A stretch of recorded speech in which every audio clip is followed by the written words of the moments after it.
Bismillahirrahmanirrahim. Değerli basın mensupları, bugün iki konuyla karşınızdayız. Öncelikli gündemimiz tabii ki terörsüz Türkiye süreci. Türkiye'nin 40 yılı aşkın süredir içinde bulunduğu şiddet sarmalı birçok açıdan insanımıza büyük acılar yaşatmış, toplumsal huzur da derinden sarsılmıştır. Hüdapar olarak en başından itibaren terörsüz Türkiye sürecini önemli, kıymetli ve desteklenmesi gereken tarihi bir fırsat olarak değerlendirdik. Bu sürecin başarıya ulaşabilmesi için geçmişteki yanlışlardan ders alınması ve kararlı adımların samimiyetle atılması gerektiğini ısrarla vurguladık. Örgütün tasfiyesi yönünde atılan adımların somutlaştığı kritik bir aşamaya gelinmiştir.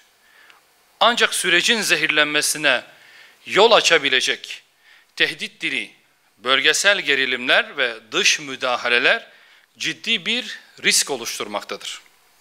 Suriye'deki gelişmeler ve Siyonist terör rejiminin bölgeyi provoke eden tutumu bu süreci akamete uğratabilecek ciddi tehlikeler barındırmaktadır. Bu nedenle tüm siyasi partileri sorumluluk üstlenmeye ve meclis çatısı altında kurulacak olan komisyona katkı sunarak süreci kurumsallaştırmaya davet ediyoruz.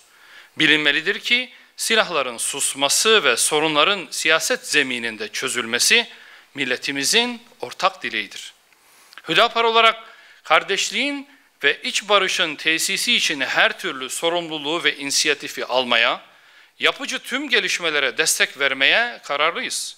Artık şiddetin değil, adaletin, çatışmanın değil, çözümün dili hakim olmalıdır.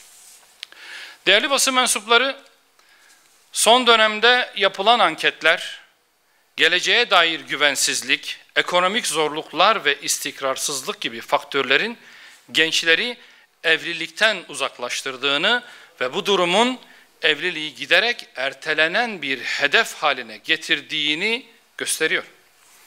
Memur annelerin çocukları ilkokula başlayana kadar yarı zamanlı çalışabilmesine imkan tanıyan düzenleme, aile bütünlüğünü güçlendirmek adına değerli bir adımdır.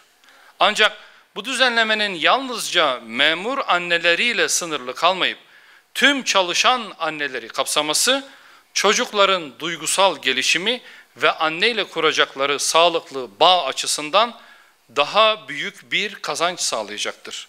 Kadınların hem annelik hem de mesleki kimliklerini sürdürebilmeleri için bu tür destekleyici politikaların yaygınlaştırılması ve çeşitlendirilmesi önem arz etmektedir.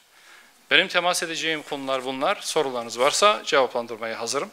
Değilse hepinize hayırlı günler diliyorum. Teşekkürler. Arkadaşlar kolay gelsin.